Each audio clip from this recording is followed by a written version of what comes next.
क्या आप भी परेशान हैं स्केल बिल्डअप से, स्किन और हेयर इश्यूज से, बाथरूम और बर्तनों पर पड़ने वाले निशानों से जो हार्ड वाटर की वजह से होते हैं? इसका समाधान है एसवी कृषि नेचर का Gardneer water conditioner. Gardneer water conditioner 3 stages में वाटर कंडीशनिंग करता है: इलेक्ट्रोलिसिस, डायनेमिक पल्स और इलेक्ट्रोमैग्नेटिक, जो पानी में मौजूद कैल्शियम कार्बोनेट और सभी तरह के सॉल्ट को कम करता है। पंचगणी, महाबळेश्वर पंचगणी येथे कांचन विला या ठिकाणी आलेलं आहे। तर आपण त्यांचे जे मालक आहे त्यांनी आपलं वॉटर कंडिशनर बसवलेलं आहे। त्यांना आपण प्रश्न करू जेणेकरून ते तुम्हाला सविस्तर असे उत्तर देतील। नमस्कार, आपला परिचय? नमस्कार, माझं नाव प्रथमेश पाटील। अच्छा, महाबळेश्वरमध्ये आमचं आपल्या गावामध्ये हा विला आहे। नवीन कमर्शियल पद्धती यूजसाठी आपण ते बनवलेलं आहे विला। ठीक आहे, तुम्हाला मग हे वॉटर कंडिशनर बसवायची गरज का भासली? ते आमच्याकडे जो महाबळेश्वरमध्ये जो पाणी मोस्टली आमच्याकडे विहिरीचं पाणी यूज केलं जातं। विहिरीचं पाण्यामध्ये क्षारचं वास असतं किंवा काय, ते रिड्यूस करण्यासाठी आम्ही वॉटर कंडिशनर तुमच्याकडून परचेस केलेलं आहे। तुमचे रिव्ह्यूज वाचले भरपूर ठिकाणी, तुम्ही 20 ते 25,000 पंप बसवलेले आहेत।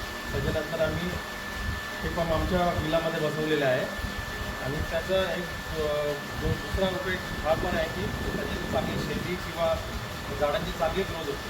बरोबर, त्यासाठी आम्ही बसवलेलं आहे। मंडळी, आता महाबळेश्वर या ठिकाणी सगळ्यात पाणी चांगलं आहे म्हणतात। या पाण्यामध्ये सुद्धा क्षार आहे, हा या पाटील सरांना आलेला अनुभव आहे। त्याचबरोबर विहिरीतून जेव्हा पाणी येतं त्याच्यामध्ये बरंचसं पाणी वाहतं, पालापाचोळा, त्यामुळं पाण्याला दुर्गंधी आलेली आहे। तर ती दुर्गंधी घालवण्यासाठी आपण पहिलं वॉटर कंडिशनर बसवलेलं आहे। त्यातनं पाणी उचललं आणि आपण ह्या फिल्टरमध्ये टाकलेलं आहे। या ठिकाणी सँड फिल्टर आणि त्याचबरोबर ॲक्टिव्हेट कार्बन टाकलेलं आहे आणि त्याच्यापुढे एक फिल्टर जोडलेलं आहे। त्याला कारण असं आहे तर या ठिकाणी क्षारांचं आयोनायझेशन झाल्यानंतर हे पाणी उचललं जातं, पुढं कार्बन आणि सँडमध्ये जातं। जेव्हा पाण्यामध्ये जे पार्टिकल आहे, सॉलिड पार्टिकल, आपण त्याला समजा कार्बोनेट, बायकार्बोनेट, क्लोराईड, हे जे ॲनायन आहे ते ऑब्झर्व केले जातात या कार्बन ॲक्टिव्ह कार्बनमध्ये आणि ते बॅकवॉश करून पुन्हा बाहेर पाठवले जातात आणि पूर्ण पाणी तुम्हाला नितळगार पाणी भेटतं। म्हणजे याच्यामध्ये कोणत्या प्रकारची दुर्गंधी नाही,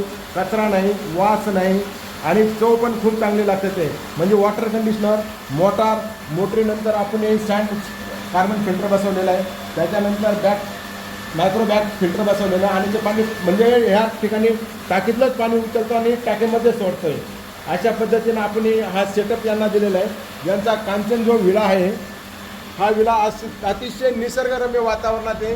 जर आपण इकडं डाव्या हाताला जर बघितलं तर एक अशी सुंदर अशी दरी दिसते, पण इकडं एक असा डॅम दिसतोय। या ठिकाणी मग एवढा छान विला यांनी बनवलेला आहे आणि यांना हा कमर्शियल विला आहे। म्हणजे यांना थोडक्यात कस्टमर आहे त्यांची पण काळजी घ्यायची ती, म्हणजे जाताना येणारे कस्टमर, जाताना कस्टमर आहे हे त्यांच्या विलाला तर नाव ठेवू शकत नाही, पण त्यांची जी सर्व्हिस आहे, त्यांचं जे पाणी आहे आणि ॲक्च्युली हे जे वॉटर कंडिशनरचं पाणी आहे हे टोटल मिनरलाइज पाणी आहे। म्हणजे याच्यातनं अन्नद्रव्य पण भेटतं। जसं आरोमधून पाणी मिनरल भेटत नाही तसं याच्यातनं मिनरल अत्यावश्यक घटक भेटतो। यांनी जेव्हा याचा पूर्ण स्टडी केला तेव्हा त्यांनी आपलं मशीन या ठिकाणी बसवलेलं आहे। धन्यवाद हो।